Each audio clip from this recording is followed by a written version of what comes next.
जय हिंद साथियों, मैं GS Rajput SSC rankers channel पे आपका स्वागत करता हूं। साथियों, रेलवे के एग्जाम लगे हुए हैं। काफी सारे एग्जाम की डेट आ गई है और कुछ एग्जामों की डेट आनी है। साथियों, इसमें साइंस का अच्छा खासा बर्डन रहता है। एक महत्वपूर्ण जानकारी आपके साथ।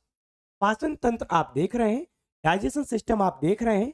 यहाँ पे जो आप इमेज देख रहे हैं पूरा, ये एक तरीके से पूरा डाइजेशन सिस्टम का इमेज है। इसमें एक पार्ट होता है जिसे हम आहार नाल कहते हैं। यहां से क्वेश्चन आ जाता है नॉर्मली, आहार नाल का हिस्सा कौन नहीं है। आहार नाल का हिस्सा कौन नहीं है, नहीं है पूछ रहा है। तो सबसे पहले हम देखेंगे मुख गुहा आहार नाल का हिस्सा है, ग्रास नली आहार नाल का हिस्सा है। आहार नाल का हिस्सा वो होता है जहां से होकर भोजन गुजर रहा हो, और वो कुछ ग्रंथियां होती हैं जिनसे भोजन नहीं गुजरता है, उन्हें आहार नाल का हिस्सा नहीं कहा जाता है। यहां से मुख गुहा, ग्रास नली, फिर होता है स्टोमक, स्मॉल इंटेस्टाइनल और लार्ज इंटेस्टाइनल। ये आपका आहार नाल का हिस्सा होता है। इसमें अगर हम कहें लीवर आहार नाल का हिस्सा नहीं होता, जिसमें हम कहें अग्न्याशय आहार नाल का हिस्सा नहीं होता। इन्हीं को ऑप्शन में देके आपसे पूछ लेता है। आखिरकार डाइजेस्ट सिस्टम में होता क्या है, इस बात को समझते हैं।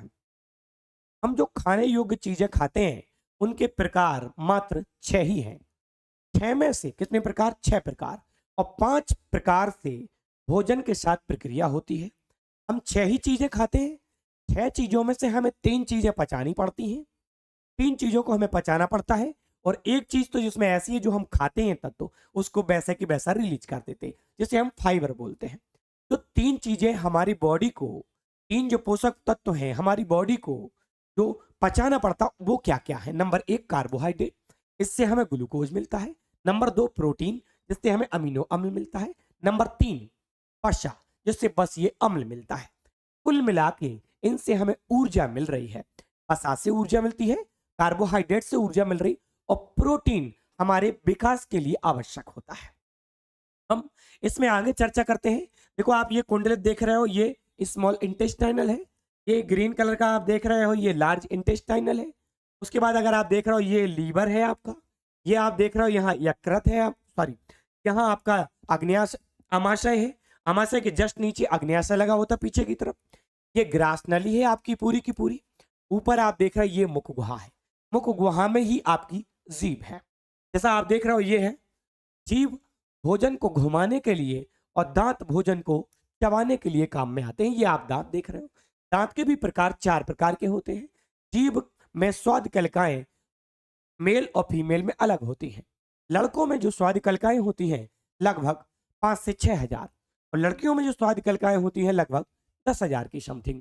इसलिए लड़कियां ज्यादा टचोरी टाइप की होती हैं, ठीक है, उन्हें ज्यादा टेस्ट मिलता है। ये दांत देख रहे हो, ठीक, चटोरे लड़के नहीं होते ज्यादा। ये आहार, ये पूरा का पूरा आप देख रहे हो, ये डाइजेशन सिस्टम का डायग्राम। अब इसमें हम थोड़ा सा आगे की तरफ आपको बढ़ाते हैं। आगे की तरफ बढ़ाते हैं, आप देखेंगे कि आखिरकार इस आप पूरे डाइजेशन सिस्टम में काम किसका रहता है। तो हम देख रहे हैं, एक पूरा डाइजेशन तंत्र होता है। इसमें कई सारे अंग जो होते हैं वो काम करते हैं। जैसे हमारा मुख गुहा है, इसमें एक हिस्सा है। ग्रास नली दूसरा हिस्सा है। स्टोमक तीसरा हिस्सा है। स्टोमक के नीचे ही लगा, नीचे पीछे की तरफ लगा अग्न्याशय, वो भी हिस्सा है इसका। लीवर, वो भी हिस्सा है इसका। स्मॉल यानी छोटी आंत भी हिस्सा है। छोटी आंत के भी 3 पार्ट होते हैं। बड़ी आंत भी इसका हिस्सा है, उसके भी 3 पार्ट होते हैं। तो ये पूरा डाइजेशन सिस्टम के अंग होते हैं। जो यहाँ लिखा अंगों का एक समूह, एक तंत्र कहलाता है। उसी को हम क्या, पाचन तंत्र के नाम से जानते हैं। जो सारे पाठ हमने आपको बताए। पाचन क्या है? मेटाबॉलिज्म, उपापचय जो क्रिया होती है इसके अंतर्गत आखिरकार वो है क्या? अगर हम देखें पाचन क्या है, जो हम खाते हैं वो एक जटिल पदार्थ है। जैसे हमने रोटी खाया, जैसे हमने सब्जी खाया, तो वो एक जटिल पदार्थ है।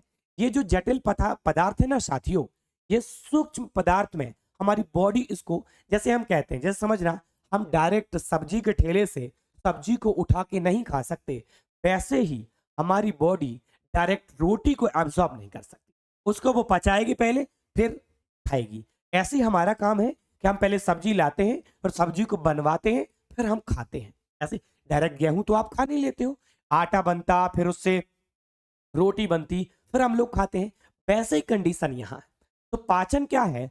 जटिल पदार्थों का विभिन्न अंगों द्वारा सूक्ष्म पदार्थ में तोड़ने की प्रक्रिया को ही हम पाचन कहते हैं। इस पाचन में जो भाग लेता है वो होता है एंजाइम।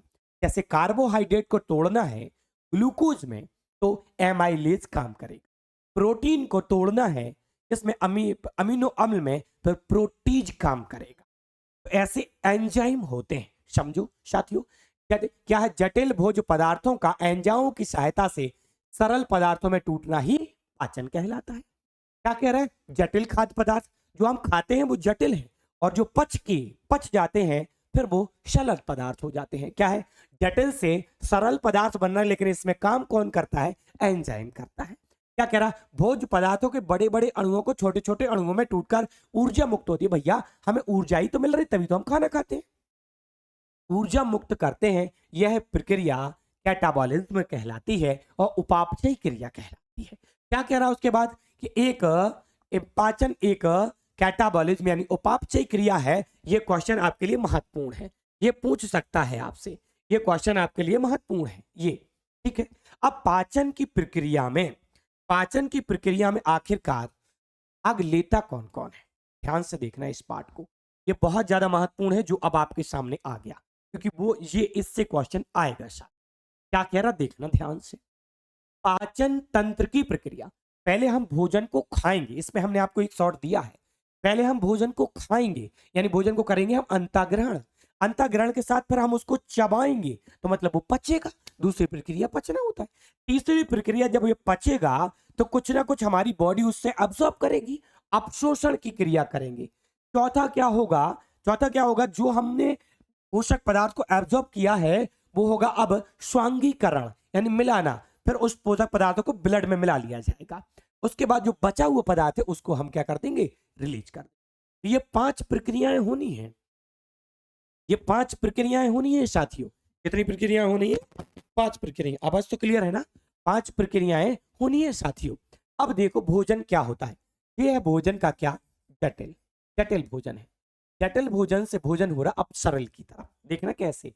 जैसे हमने खाई रोटी तो हमें मिलेगा कार्बोहाइड्रेट। कार्बोहाइड्रेट जब हमें मिलेगा साथियों, बस 1 मिनट, जब हमें कार्बोहाइड्रेट साथियों मिलेगा, जब साथियों हमें कार्बोहाइड्रेट मिलेगा, ध्यान से समझना, हमें कार्बोहाइड्रेट मिला तो कार्बोहाइड्रेट स्टार्च यानी मंड में बदलना है। फिर उसके बाद हमें फाइनलाइज उससे जो मिलना है वो ग्लूकोज मिलना है। इसी ग्लूकोज से मिलती है साथियों क्या? हमें ऊर्जा। क्या मिलती है साथियों? हमें इसी से साथियों मिलती है हमें ऊर्जा। हमें इसी से मिलती है ऊर्जा। अगर ऊर्जा मिलती है, हम चल रहे, फिर रहे, दौड़ रहे, ये सब इसी के कारण कर रहे हैं। यानी जटिल भोज से प्राप्त ऊर्जा का रूपांतर कैसे होता है स्वरूप? जब हम कार्बोहाइड्रेट, हमने रोटी खाया, कार्बोहाइड्रेट बॉडी के पास पहुंचा, बॉडी ने उसको पचाया और बदल दिया किसमें? ग्लूकोज। अब इसी ग्लूकोज की वजह से हम आपको पढ़ा रहे हैं। जब हमारी बॉडी इसको पचाने में जब सक्षमान नहीं होती है, कुल मिला के पचा नहीं सकती जब, तब हम डायरेक्ट हमें ग्लूकोज की बोतलें चढ़ती हैं। यानी जब हमें फीवर आता है, हम चलते फिरते नहीं है, लेटे रहते हैं, तो ऊर्जा कहीं ना कहीं हमारे पास कम है, क्योंकि हम खाना नहीं खा रहे। तो हम खाना नहीं खा रहे हैं तो कहीं ना कहीं ऊर्जा हमें नहीं मिल रही साथियों। वैसे ही अगर हम प्रोटीन, जैसे हमने दूध पिया, प्रोटीन मिला, प्रोटीन टूटता है अमीनो अम्ल में। ये करता क्या है? हमारा विकास करवाता है और जो कोशिकाओं की मरम्मत करता है। जैसे ऑपरेशन जब होता तो दूध दलिया खिलाया जाता कि नहीं खिलाया जाता? क्योंकि जो कोशिकाएं जो कटी हैं वो जल्दी से भर जाए साथियों। अब तीसरी बात क्या है? बशीय अम्ल। बशीय अम्ल क्या है? ये फैट है, हम तेल खा रहे हैं, यही तो है, घी खा रहे हैं, यानी ऑयली, तभी तो कहते हैं ऑयली कम खाओ क्योंकि फैट बढ़ जाएगा। ये फैट रिलीज नहीं होता है। पशीय अम्ल जो होता है वो क्या है? वो भी एक तरीके से कोलेस्ट्रॉल में बदल जाता है। इससे भी हमें क्या मिलता है? ऊर्जा मिलता है। जब ऊर्जा मिलता है तो फिर हम बसा ही बसा खाएं, तेल ही तेल खाएं, लेकिन उस तेल को हमारी बॉडी पचाने में सक्षम नहीं होती साथियों। तो ये जो हमने सारी चीजें देखी हैं, ये जो सारी चीजें हमने देखी हैं कि कहाँ कैसे पचेगा, तो ये आपके लिए शॉर्ट फॉर्म में दिया हुआ है साथियों। अगर आप चैनल पर नए हैं तो चैनल को कर ले अब सब्सक्राइब, और चैनल को सब्सक्राइब कर लें और बेल आइकन प्रेस कर लें। वीडियो अच्छा लगा हो तो लाइक जरूर करें, अपने मित्रों को भी बताएं। यहाँ एक बेहतरीन तैयारी के साथ एसएससी रैंकर्स चैनल आपके साथ तत्पर प्रतिबद्ध है साथियों। आगे बढ़ाओ चैनल को, तुरंत हम आपके सामने लाइव सेशन में देखेंगे बच्चा। जय हिंद।